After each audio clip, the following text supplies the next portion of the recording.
ఇప్పుడు తిరుపతి లడ్డు కోసం చెప్తున్నారు చాలామంది.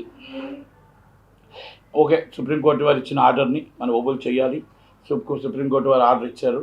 చాలామంది ఇంకా ఆర్డర్ ఇవ్వకముందే సత్యమే గెలిచింది అన్నారు. సత్యం గెలడం అంటే సుప్రీంకోర్టు వారు ఆల్రెడీ సిట్ వేశారు. సిట్ వేసిన దాంట్లో చాలా క్లియర్ కట్గా చంద్రబాబు నాయుడు గారి మీద పూర్తి నమ్మకం నాకు ఉంది. ఎందుకంటే ఆయన ఇంటి విరవేల్పు కలియుగ దైవం, ఆయన ఆరాధ్య దైవం. ఆయన ఏదైతే చెప్పాడో అది నిజాలు అనుకొని, 1-2 సార్లు అన్నీ అనుకొని సాక్ష్యాధారాలతోనే ఆయన ప్రెస్ మీట్ పెట్టారు. కనుక ఆ ఏమున్నా సిట్టు నిర్ణయం, ఆయన ఏం పెట్టాడో అన్నీ కూడా సిట్టు వారికి సమర్పిస్తారు. నిజాలు బయటపడతాయి. ఈ 5 సంవత్సరాల్లో అన్యాయం జరిగిందనేది వాస్తవం. మన వాస్తవాలు ఒప్పుకోక తప్పదు. ధర్మారెడ్డి గారి దాంట్లో, విజయకుమార్ రెడ్డి గారి దాంట్లో, వైవి సుబ్బారెడ్డి గారు, జవహర్ రెడ్డి గారు, కరుణాకర్ రెడ్డి గారు, అందరి దాంట్లో అన్యాయం జరిగింది.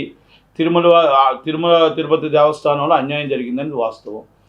మనకి మామూలుగా టికెట్, ధర్మదర్శనం టికెట్ నుంచి 300 రూపాయల టికెట్ నుంచి 500 రూపాయల టికెట్, విఐపి దర్శనం నుంచి, కళ్యాణం టికెట్ల నుంచి, అన్నదాన సత్రాలు, అన్నదానం నుంచి అన్నీ మొత్తం టోటల్గా బ్లాక్ మార్కెట్లోకి వెళ్ళాయి. నిశ్చిత అన్నదానంలో కూడా కల్తీ జరిగింది. అలాగే మొత్తం టోటల్గా ఎన్ని బ్లాక్ టికెట్లు అమ్మారు, బ్లాక్ మార్కెట్లో అమ్మిన డబ్బులన్నీ జగన్మోహన్ రెడ్డి గారి ఉండిలోకి ధర్మారెడ్డి గారు, విజయకుమార్ రెడ్డి గారు వెళ్ళాయి అనేది వాస్తవం. ఇది నిజం. అలాగే మొత్తం టోటల్గా ఆధ్యాత్మిక కేంద్రం ఉదయం అయితే గోవింద నామస్వరంతో ఉండవలసిన ఆధ్యాత్మిక కేంద్రంలో మంగ్లీ గారిని పైన పెట్టడం కూడా, ఆమె భక్తురాలే కావచ్చు కానీ ఆమెను తీసుకొచ్చి అక్కడ పెట్టడం. ఎందుకంటే కొన్ని సాంగ్స్ మనం ఉదయం లెగిస్తే దేవుడి భక్తితో, దేవుడు ఆధ్యాత్మికంగా గోవింద నామస్వరాలతో ఉన్న వాళ్ళనే మన దేవుడి దగ్గర మనం పెడతాం. అలాంటి వాళ్ళకి మన ఆ పోస్ట్ ఇవ్వడం అనేది కూడా నాకు వ్యక్తిగతంగా అది కరెక్ట్ అనిపించలేదు. కనుక అది కూడా మరి అక్కడ అన్యాయమే జరిగింది. అలాగే శేషాచలం అడవుల్లో మొత్తం టోటల్గా గంధపు చెక్కల కోసం స్మగ్లింగ్కి మొత్తం అడవినే నుల్లు చేసేస్తే వన్యప్రాణులు బయటకు వచ్చి ఆ కాలనాటకను వచ్చిన వాళ్ళ మీద అటాక్ చేస్తూ ఉంటే అక్కడ కుంభకోణం జరిగింది. కర్ర ఇస్తారంట, కర్రతో పుల్లు కొట్టాలంట. కర్ర ఇస్తే కర్రతో పుల్లు కొట్టాలి. పుల్లు కొట్టండి, 300 ఇవ్వండి, మీరు పైనుంచి కిందకి తింటే కర్ర అంట. ఇది ఎక్కడైనా న్యాయం అండి? పైకి వెళ్ళిన కర్ర కిందకు వస్తుందా? ఇది కుంభకోణమే. అంటే 300 రూపాయలు భక్తుల మనోభావాల్ని, భక్తుల వీక్నెస్తో ఆడుకొని డబ్బులు దాచుకున్నారు. మరి ఇలాంటి వాళ్ళు ఏం చెయ్యాలి? ఇలాంటి వాళ్ళ మీద ఎందుకు యాక్షన్ తీసుకోకూడదు?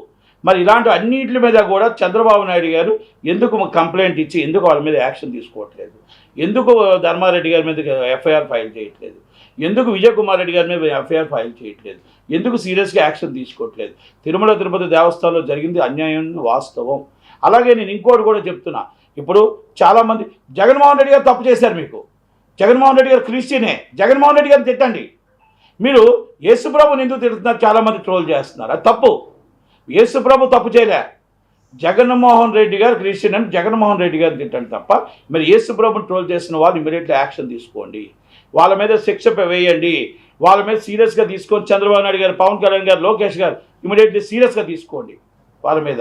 ఎందుకంటే మన తప్పుదో పడుతున్నప్పుడు కొంతమంది కావాలని తప్పుదో పట్టిస్తుంటారు. అలాంటి వాళ్ళందరి మీద కూడా చూడండి.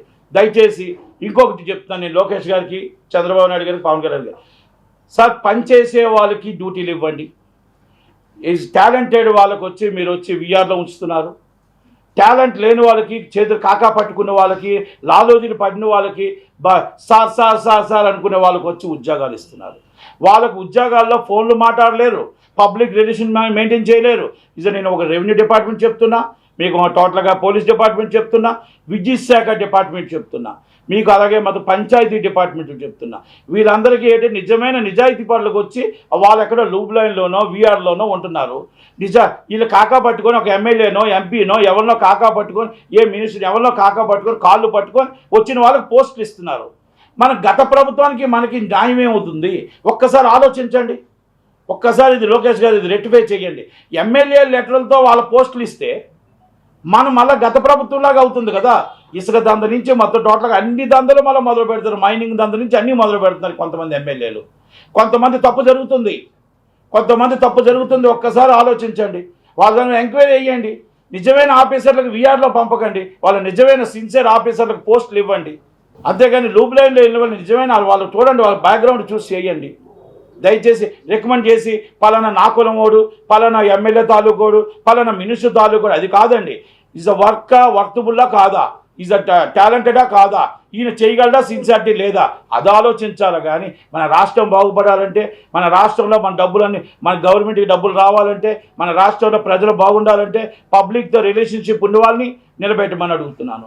అది ఇప్పుడు నారా లోకేష్ గారైనా ఫోన్ ఎత్తుతారు, ఎమ్మెల్యేలు ఫోన్లు ఎత్తారు, ముగ్గురు పిఎస్లు ఒక్కొక్కరికి. సార్ బిజీగా ఉన్నారండి, సార్ పడుకున్నారండి, సార్ లేగలేదండి. ఇంకా మొత్తం టోటల్ అంటే మీకు ఓట్లు వేసేటప్పుడు మాత్రం పిఎస్లు అవసరం లే, ఓట్లు వేసిన తర్వాత మీకు పిఎస్లు కావాలా ఎమ్మెల్యేలకి? ఇదేం అన్యాయం అండి ఇది? మీ ప్రజల దగ్గరికి వెళ్ళండి, ప్రజలతో మళ్ళీ 5 సంవత్సరాలు కలడం కాదు, ప్రజల బాధనేంటి, ప్రజల కష్టాలు ఏంటి తెలుసుకోవడానికి మీరు వెళ్ళండి, రివ్యూ తీసుకోండి. ఆ రివ్యూని మినిస్టర్ గారికి చెప్పండి, మినిస్టర్ గారు వెళ్ళి చీఫ్ మినిస్టర్ గారికి చెప్పండి. అంతే తప్ప ప్రజల్ని మేము గెలిచాము, మాకు సంబంధం లేదు, మాకు ఏం అవసరం లేదు అని అనుకుంటే ఈ 164 సీట్లు ఇచ్చారు, మళ్ళీ మనకు అదే రిపీట్ అవుతుందని మాత్రం గుర్తుపెట్టుకోండి. ఎమ్మెల్యేలందరికీ కూడా మా రిక్వెస్ట్, చాలామంది మేము ఫోన్లు చేస్తుంటే చాలామంది మాత్రం ఒకటి మాత్రం చెప్తున్నారు, ఎవరో ఫోన్లు ఎత్తరు, ఎమ్మెల్యేలు ఫోన్లు ఎత్తరు, వాళ్ళు పిఎస్లు ఫోన్లు ఎత్తరు, పిఏలు ఫోన్లు ఎత్తరు. ఇంకొకటి, మన సొంత దాని ప్రయోజనం కంటే ప్రజల ప్రయోజనం ముఖ్యం, ప్రజల కోసం ముఖ్యం. లోకేష్ గారు విత్ ఇన్ మినిట్స్ ఏదైనా ఒక లెటర్ కానీ వెళ్తే 5 నిమిషాలు ఆయన ఇమీడియట్లీ రివ్యూ చేస్తున్నాడు. మరి ఆ రివ్యూ మీరెందుకు చేయలేకపోతున్నారు? ఎమ్మెల్యేలు మీరెందుకు మినిస్టర్ చేయలేకపోతున్నారు? 100% లోపం ఉంది. ఆఫీసర్లు కూడా చాలా రెక్లెస్గా సమాధానం చెప్తున్నారు. ఏమంటే నేను ఎమ్మెల్యే తరపు నుంచి వచ్చా, నేను హోమ్ మినిస్టర్ గారి తరపు నుంచి వచ్చా. ఒక సీఏ చెప్తాడు, నాకు మా హోమ్ మినిస్టర్ గారు లెటర్ ఇచ్చారండి. హోమ్ మినిస్టర్ గారు లెటర్ ఇవ్వడం ఏంటి? నీకు పోస్ట్ ఇచ్చింది డిఐజీ, నీకు పోస్ట్ ఇచ్చింది సిపి గారు, నీకు పోస్ట్ ఇచ్చింది డీజీపీ గారు, మీకు లెటర్లు ఇవ్వడం ఏంటి? ఒకరంటారు, ఒక ఎంఆర్ఓ అంటే నాకు ఎమ్మెల్యే లెటర్ ఇచ్చారండి అంటే ఎమ్మెల్యే లెటర్ ఇవ్వడం ఏంటి? నీకు మినిస్టర్ లెటర్ ఇవ్వడం ఏంటి? ఆ ఎమ్మెల్యే నా కులం వాడేంటి?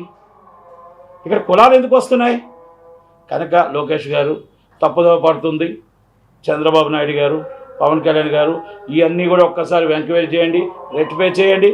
ఇమీడియట్లీ దాన్ని మనం ఇప్పుడు ఆదిలోనే మనం ఆపకపోతే మొత్తం టోటల్గా మనకి గవర్నమెంట్కి మంచి పేరుంది, మన గవర్నమెంట్కి మంచి పనులు చేస్తున్నాం. రాత్రనగా పవనగా 18 గంటలు మీరు కష్టపడుతున్నారు. మీ కష్టానికి ఫలితం దక్కాలంటే మీరు ఒక్కరు కాదు, మీతో పాటు అందరూ కష్టపడాలి, మేము కూడా కష్టపడాలి, మేము కూడా రివ్యూ చేస్తూ ఉండాలి, మేము కూడా ప్రజల కోసం పాటుపడుతూ ఉంటే 2029లో మేము లోకేష్ గారిని సీఎం చేసుకునే అవకాశం మాకు వస్తుంది. కనుక 100% మేము లోకేష్ గారు సీఎం అవ్వాలని నేను కోరుకుంటున్నాను. అది నా వ్యక్తిగత అభిప్రాయం, అది ఎవరి అభిప్రాయాలు వాళ్ళకు ఉంటాయి. కానీ నా వ్యక్తిగత అభిప్రాయం ఆయన సీఎం అయితే బాగుంటుందో నేను కోరుకుంటున్నాను. కనుక అలాగే దయచేసి అందరూ కూడా ఒక్కసారి అందరూ రివ్యూ చేయండి, కష్టపడి నిలబడతారని. అది నా వ్యక్తిగత అభిప్రాయం, అది ఎవరి అభిప్రాయాలు వాళ్ళకు ఉంటాయి. కానీ నా వ్యక్తిగత అభిప్రాయం ఆయన సీఎం అయితే బాగుంటుందో నేను కోరుకుంటున్నాను. కనుక అలాగే దయచేసి అందరూ కూడా ఒక్కసారి అందరూ రివ్యూ చేయండి, కష్టపడి నిలబడతారని ఆశిస్తూ థ్యాంక్ యూ.